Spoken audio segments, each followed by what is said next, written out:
Acquérir la liberté financière n'a rien à voir avec les études. Si vous pensez comme moi il y a quelques années, je suis sûre que la vie vous a rapidement ramené à la réalité, parce que moi je pensais avant que quand j'allais travailler, quand j'allais enfin avoir mon diplôme et avoir mon premier emploi, tous mes problèmes financiers allaient être résolus. Et bien la vie nous a, je suis sûre que si vous êtes dans ce cas, mettez en commentaire, la vie nous a rapidement ramené à la réalité. Vous allez vous rendre compte qu'aujourd'hui, la personne qui a son diplôme d'expertise comptable ou qui a étudié la comptabilité, aujourd'hui vend de la lingerie sur Internet. La personne qui a son master en informatique, aujourd'hui en train de vendre des mecs sur Internet. La personne qui a étudié le droit, telle ou telle chose, aujourd'hui en train de monter son business sur Internet. C'est qu'il y a quelque chose que l'école ne nous a pas dit. Il y a un piège dans lequel on est tous tombés. Et je vais vous donner dans cette vidéo 3 raisons qui font que l'école est responsable de nos échecs. Et que si nous voulons faire attention à la prochaine génération, tous ces futurs parents ou ces parents qui sont là, il y a d'autres choses que nous devons apprendre à nos enfants. À tout de suite.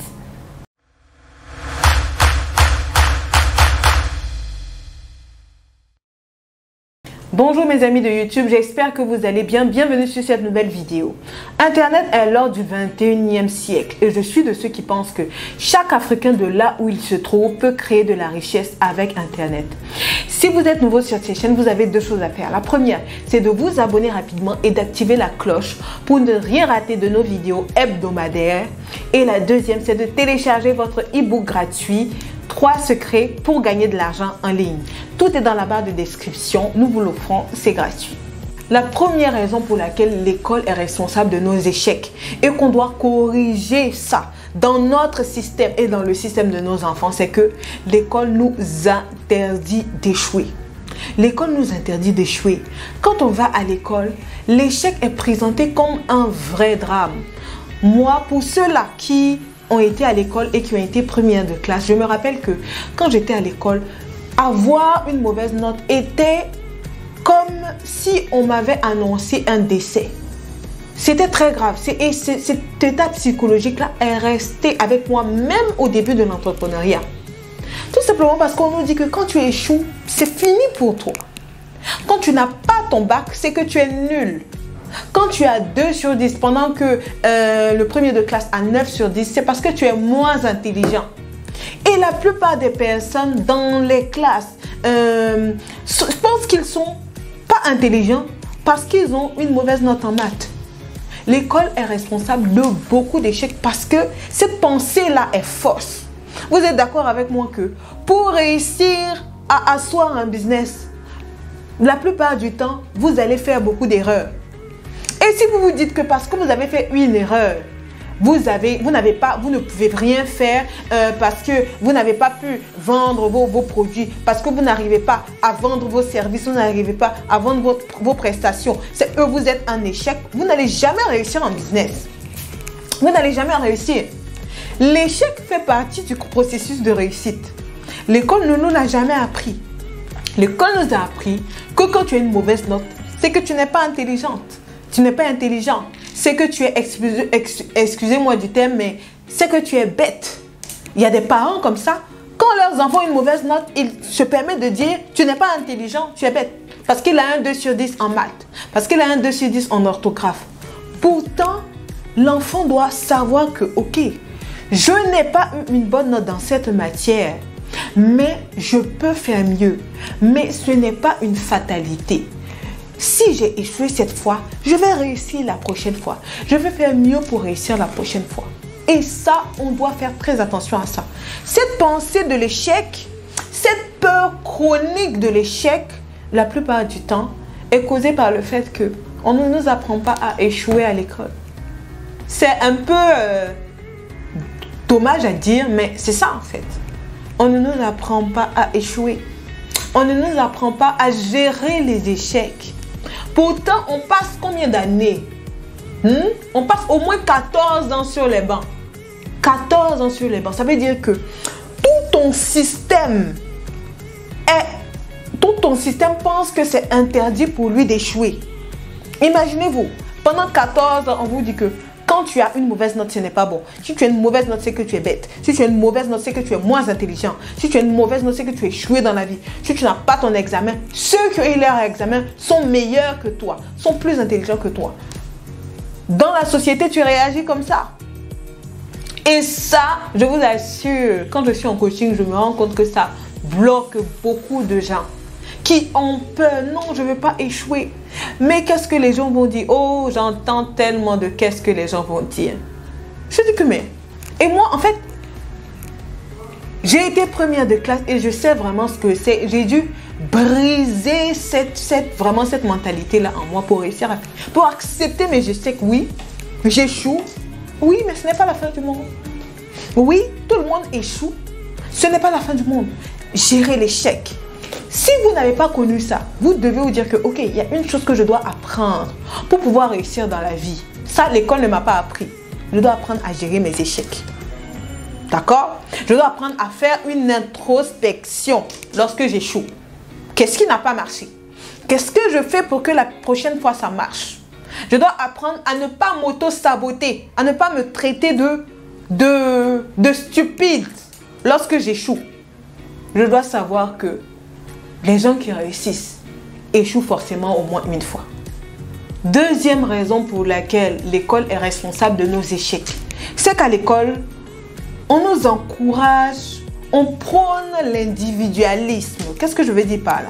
Vous allez voir dans les classes, les plus intelligents sont les plus individualistes et solitaires. Le premier de classe, il ne veut même pas, à peine s'il veut expliquer ce qu'il connaît aux autres. C'est lui toujours qui cache comme ça sa feuille. C'est lui toujours qui... Et moi, j'étais comme ça. Hein. Je pensais qu'en fait, ceux qui ne savaient pas faire, c'est parce qu'ils faisaient exprès que je n'avais rien à leur expliquer. Ils doivent se débrouiller. Pourtant, dans la société, dans la vraie vie, ce n'est pas comme ça. Pour réussir, ce n'est pas comme ça.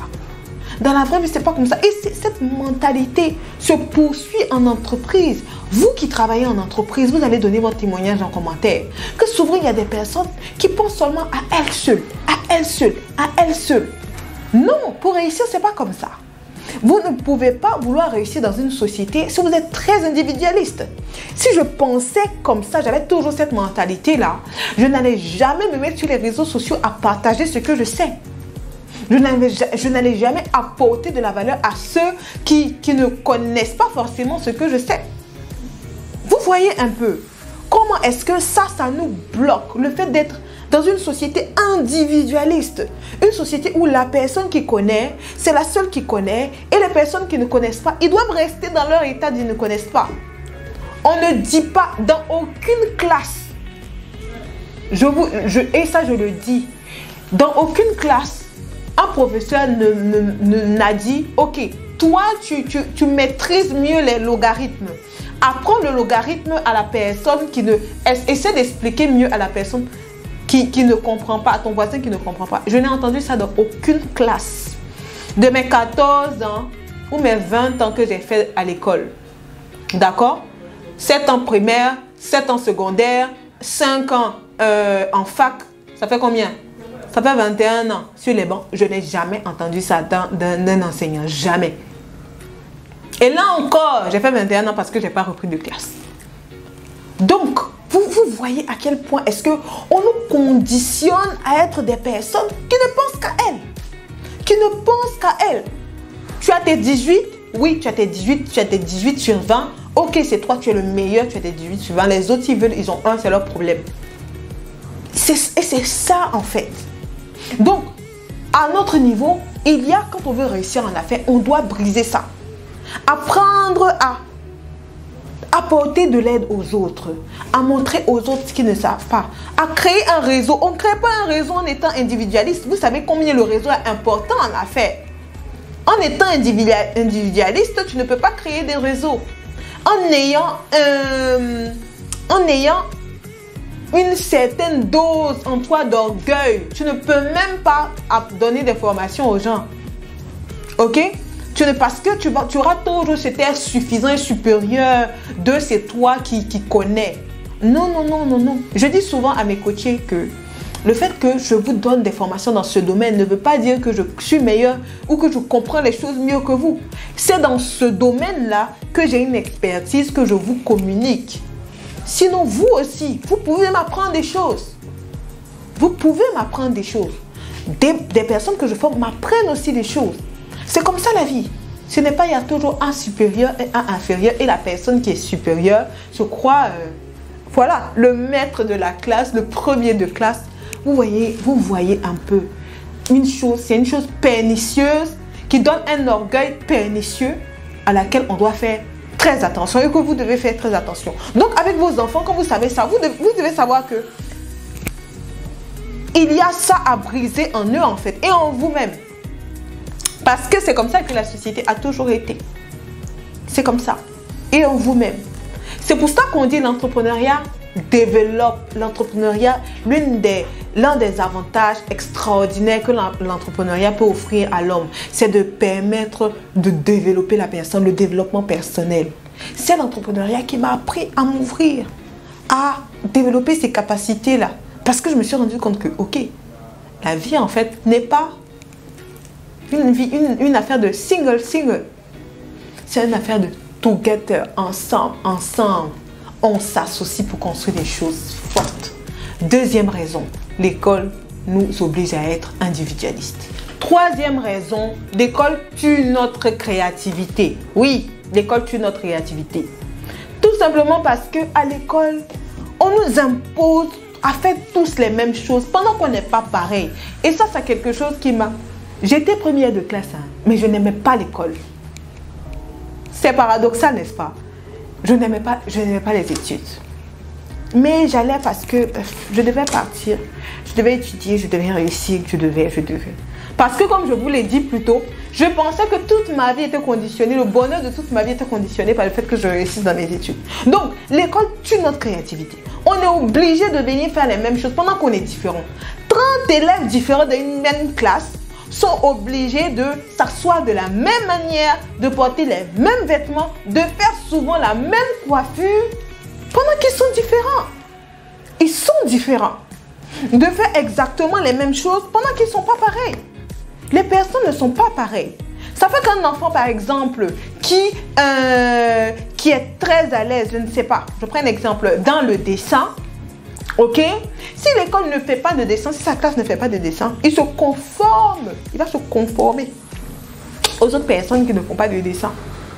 Parce que lui, dans sa classe, on ne fait pas de dessin.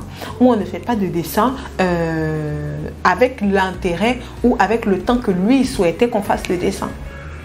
Du coup, les 8 heures par jour qu'il va faire à l'école, il va les faire en étouffant ce qui le passionne. C'est dans ça, en fait, que l'école tue notre créativité. Et la créativité, elle se décède dès le bas âge. Vous, là, qui avez des enfants que vous voyez qui sont très créatifs, faites attention quand ils reviennent de l'école. Donnez-leur des plateformes pour qu'ils s'expriment. Sinon, ça va tuer leur créativité. Je me rappelle que quand j'étais à l'école primaire, j'écrivais des poèmes. Vous allez me dire que Tatiana, tu écrivais des poèmes, mais ça s'est éteint. Ça s'est totalement éteint. Parce que bien sûr, je passais 8 heures par jour à ne pas faire de poèmes. Et mes parents ne savaient pas qu'ils devaient libérer cette créativité en moi.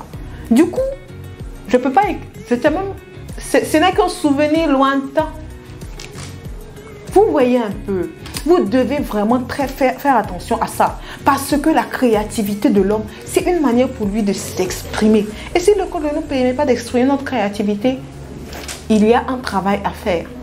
Je ne vais pas dire que les systèmes doivent changer. En fait, c'est un terrain sur lequel aller, ce sera prêcher dans le désert. Mais nous, parents, ok, nous qui avons des enfants à notre contact, on doit faire quelque chose. On doit corriger, ajouter ce que l'école n'ajoute pas. Ok? Pourquoi est-ce que pour cette génération-là, on est beaucoup dans le mouvement de ah oui, l'école ne nous a pas appris, l'école ne nous a pas appris. Parce que certes, l'école ne nous apprenait pas, mais nos parents ne nous apprenaient pas non plus. Nous qui savons, soyons les parents qui apprennent aux enfants ce que l'école ne leur apprend pas. D'accord? Parce que ça va mettre encore beaucoup d'années pour que les choses changent sous nos cieux. Je parle de nos sociétés. Donc faites attention et libérez la créativité de vos enfants pendant qu'il a encore temps. Quatrième et dernière chose pour laquelle l'école est responsable de nos échecs, et la liste n'est pas exhaustive, c'est que à l'école, on a cette mauvaise pensée sournoise là que lorsqu'on a le diplôme, les études s'arrêtent. Lorsque tu vas à l'école, quand tu as le diplôme, c'est fini, tu es content, tu as atteint un objectif, l'objectif de ta vie, le diplôme. Ça fait que lorsqu'on va à l'école, on se dit que ok, moi je donne tout pour avoir le master, pour avoir le doctorat. Lorsque j'aurai le master, lorsque j'aurai le doctorat, c'est fini. Les études, c'est fini. Et ça tue notre esprit. Au fait d'éviter, ça empêche d'apprendre de nouvelles choses. Parce qu'on a l'impression que tout l'apprentissage d'une vie rime au diplôme. Ça, c'est un mensonge. C'est le mensonge le plus scandaleux du 21e siècle. Oui. L'apprentissage n'a rien à voir avec tes diplômes. C'est ce qui va faire que vous allez vous rendre compte que les enfants qui vont à l'école, tout ce qu'ils ont dans leur tête, c'est les notes. Ok? Tu veux les notes? Quand bien même s'il doit tricher pour t'envoyer les notes, il va tricher pour t'envoyer les notes. Parce que c'est les notes qui sont vues comme ce que l'enfant apprend. Ce que l'enfant apprend, c'est pas ce qui est la préoccupation des parents. C'est pas ce qui est la préoccupation des enseignants en fait. C'est pour ça que vous allez voir aujourd'hui dans les systèmes éducatifs les plus malades, des personnes qui ont des diplômes, mais au fond qui sont vides, qui ne connaissent rien, qui ne connaissent pas grand-chose. D'accord? L'apprentissage ne se limite pas au diplôme. C'est ce que toi-même tu connais, ce que toi-même tu apprends au-delà même du diplôme que tu as, qui fait ce qui te détermine. Qu'est-ce qu'on a à faire du diplôme? Le diplôme, c'est un bout de papier, excusez-moi. C'est ta valeur qui est importante. Ce que tu sais faire qui est important. Et ce que tu vas apprendre au-delà de plusieurs horizons, c'est ce qui fera toi.